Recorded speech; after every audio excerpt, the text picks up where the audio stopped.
ఆంధ్రప్రదేశ్కి అమరావతి శాశ్వత రాజధాని హోదా బిల్లు పార్లమెంట్ ఉభయ సభల్లో ఆమోదం పొందిన సందర్భంగా కాకినాడ రూరల్ జనసేన పార్టీ కార్యాలయంలో ఎమ్మెల్యే పంతం నానాజీ తనయుడు పంతం సందీప్ ఆధ్వర్యంలో ఘనంగా సంబరాలు నిర్వహించారు. ఈ సందర్భంగా సందీప్ మాట్లాడుతూ ఆంధ్రప్రదేశ్ కు అమరావతి రాజధానిగా రాజముద్ర పార్లమెంట్ ఉభయ సభల్లో పొందిన సందర్భంగా జనసేన నాయకులు, జన సైనికులు, వీర మహిళలు ఆనందోత్సాహాలతో జరుపుకోవడం జరిగిందని అన్నారు. అనంతరం ఎంపీపీ అనంతలక్ష్మి మాట్లాడుతూ మాజీ ముఖ్యమంత్రి జగన్మోహన్ రెడ్డి ఎన్నో ఇబ్బందులు పెట్టినా ఫలించలేదని, శాశ్వత రాజధానిగా రాజముద్రతో అమరావతి ఆంధ్రప్రదేశ్ కు రాజధాని అయిందని అన్నారు. ఈ కార్యక్రమంలో జనసేన నాయకులు మాదారపు తాతాసి, భన్ను, బండారి మురళి, గిరిజల లక్ష్మీదేవి, మిరియాల హైమవతి, భోగేశ్వరి, ఆకుల దుర్గా, రమేష్, గేదెల చిన్నారావు, మంజునాథ్, మాలేపల్లి నాగేశ్వరరావు, గొల్లపల్లి సుబ్రహ్మణ్యం, వెంకటరమణ, పొల్లా వీరబాబు, దాసరి శివ, పోసిన రాము, గంటా ప్రసాద్, కొడుపుడి బాలాజీ, ఇంటి రాజేష్, తోటకూర సతీష్, రామ్శెట్టి సునీల్, కుమార్ స్వామి, కనిగిరి సత్యనారాయణ, శర్మ, జన సైనికులు, వీర మహిళలు తదితరులు పాల్గొన్నారు.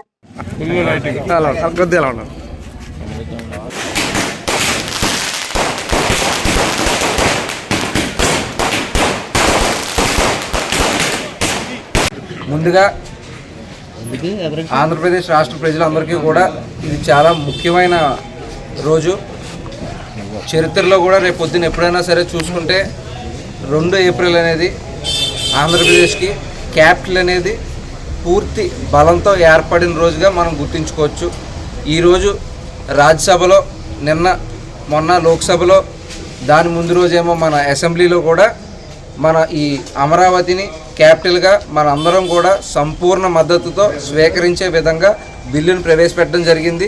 అవన్నీ కూడా ఆమోదించడం జరిగింది. ఇది నిజంగా మన అందరికీ కూడా శుభపరిణామం.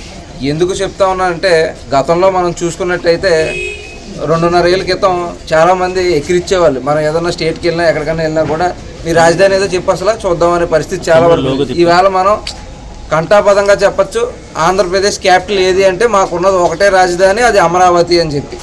పవన్ కళ్యాణ్ గారు అయితేనే, ముఖ్యమంత్రి నారా చంద్రబాబు నాయుడు గారు అయితేనే, ఉప ముఖ్యమంత్రి పవన్ కళ్యాణ్ గారు అయితేనే, దేశ ప్రధానమంత్రి నరేంద్ర మోడీ గారు అయితేనే, అందరూ కూడా సమిష్ట కృషితో, కూటమి బలంతో ఈవేళ మనకంటూ ఒక రాజధానిని ఏర్పాటు చేశారు.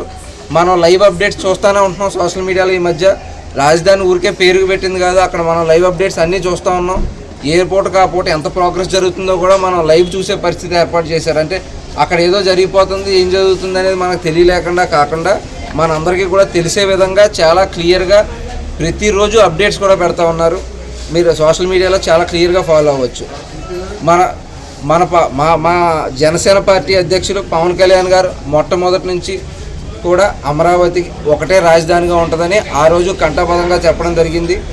అమరావతి రైతులు చేసిన అనేక సాక్రిఫైజులకు కూడా ఆవేళ పవన్ కళ్యాణ్ గారు వెళ్ళి బాసటగా నిలవడం జరిగింది. వారందరికీ కూడా ప్రత్యేక అభినందనలు, కృతజ్ఞతలు తెలియజేస్తున్నాం. ఎందుకంటే వాళ్ళందరూ చేసిన అనేక సాక్రిఫైజులు దగ్గర 5 సంవత్సరాలు నిర్వాధికంగా రోడ్డు మీద ఉండి ఎంతో పోరాడి ఈ పరిస్థితి అయితే తీసుకుని వచ్చి మనకి ఇవాళ రాజధాని నిలబడే విధంగా వాళ్ళందరూ కూడా కృషి చేశారు. వాళ్ళందరికీ ప్రత్యేక అభినందనలు ఖచ్చితంగా మనందరం తెలియజేయాలి. చరిత్రలో కూడా రేపు పొద్దున్న ఎప్పుడైనా మాట్లాడుకున్నప్పుడు కూడా వారందరినీ మనం గుర్తుపెట్టుకోవాల్సిన పరిస్థితి కూడా మనందరికీ ఉన్నారు. ఇక ముఖ్యమంత్రి చంద్రబాబు నాయుడు గారు అయితే ఎప్పుడు కూడా మొన్న అసెంబ్లీ సాక్షిగా మా ప్రీతమ నాయకుడు పవన్ కళ్యాణ్ గారు కూడా చెప్పారు, హైదరాబాద్లో ఆ ఫైనాన్షియల్ డిస్ట్రిక్ట్ వైపు అటు వెళ్తూ ఉంటే అసలు ఈ విజన్ అంతా ఒక మనిషికి రావాలంటే ఎంతో గొప్ప విషయం. అలాంటి ఒక విజనరీ కాబట్టే హైదరాబాద్ తెలుసు, సికింద్రాబాద్ తెలుసు, సైబరాబాద్ అనేది ఒకటి క్రియేట్ చేయగలిగారు.